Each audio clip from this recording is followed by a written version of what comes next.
Wonder what I should talk about today.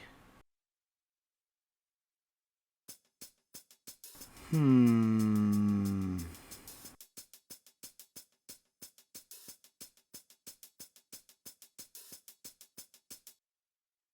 I think you already know what to talk about. Yay! Ah, shit. Time to talk about Kung Pao.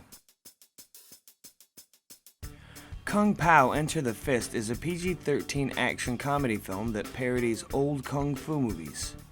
It was written by, directed, and stars Steve Oedekerk. It was released in 2002 by 20th Century Fox. The movie is composed of footage from the 1976 Hong Kong film Tiger and Crane Fists, which is also called Savage Killers in some places, as well as some new footage. The voices are all dubbed over by Steve Oedekerk, save for Jennifer Sung, who plays the character Woe. Also, I should give a shout out to the actor from the archival footage who plays Master Payne, aka Betty, in this movie, an actor by the name of Fei Lung. This dude, even in this movie, has a presence that shines through. Even with all the silly lines he has dubbed and the character that he is in this movie, he's still intimidating as hell, and a major reason that I need to watch Tiger and Crane Fist now. Our main character is the Chosen One, played by Steve Oedekerk. He is on a quest for revenge against the man who killed his parents when the Chosen One was a baby. He is trained by an ill martial arts master named Master Tang, who at first turns him away until seeing the Chosen One's birthmark, a sentient tongue named Tungy. After the man who killed his parents shows up in town, the Chosen One goes to fight him, but finds him already in a battle with another martial artist named Master Do. In the end, Master Do passes away and the Chosen One gets some needed advice. When he returns, he finds the town has been massacred by Master Payne, now going by Betty. Finally, the Chosen One masters the technique that will take down Betty, and we get our climactic battle. The day is saved in the end by Tungy, and we get a preview of Kung Pao 2, Tongue of Fury. To emulate the dubbing of an old martial arts movie, Steve Oedekerk used nonsense sentences when filming his bits that were imposed, then dubbed over that with the correct line from the script, so that the voice would appear poorly synced. Sometimes you can make out what he's actually saying if you try hard enough, and there's a feature on the DVD that allows you to watch the movie with the original audio from the archival footage as well as the original nonsense audio they recorded. This alternative audio track is creatively named What They Are Really Saying. There is also an audio track option referred to as Book on Tape, in which all the lines are read by a calm British narrator. The scene with Mushu Fasa was actually shot in Steve Oedekerk's backyard with a digital camera and a blow dryer used to get the wind effect. Apparently, the movie was originally going to be an animated movie parodying anime before Oedekerk and the studio at the time decided to change it to live action. Another interesting tidbit is that Jimmy Wang Yu, who played the protagonist in Tiger and Crane Fists, wrote, directed, and starred in that movie, much like Steve Oedekerk in this film. There was that preview for a sequel at the end of the movie, but that was just composed of deleted scenes, and it was never intended to be a sequel. Even though there were rumors that it was stuck in some kind of development hell, even Steve Oedekerk came out and said, no, it was just a joke, it was just a gag at the end of the movie.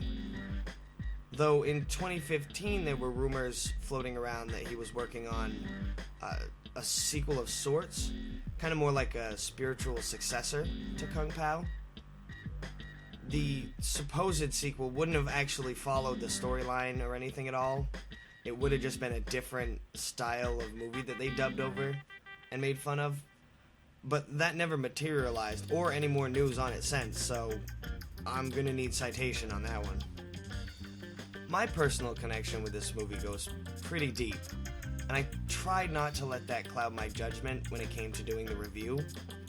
But I watched it years ago when it was relatively new, with my brother and my father. We rented it from Blockbuster one night, so, that's a long time ago. and we watched it that night and just laughed our asses off. So from then on, it became our go-to rental movie if we couldn't find anything else. Every time after that, we go to Blockbuster or any, local movie rental place. Whenever we would run into the thing where neither of us could find a movie to pick, we'd always just be like, well, we can always agree on Kung Pao. Let's just do that. It's pretty obvious at this point that I love this movie. It's an over-the-top, goofy, silly spoof movie that, like any good cult classic movie, is just full of just classic quotes.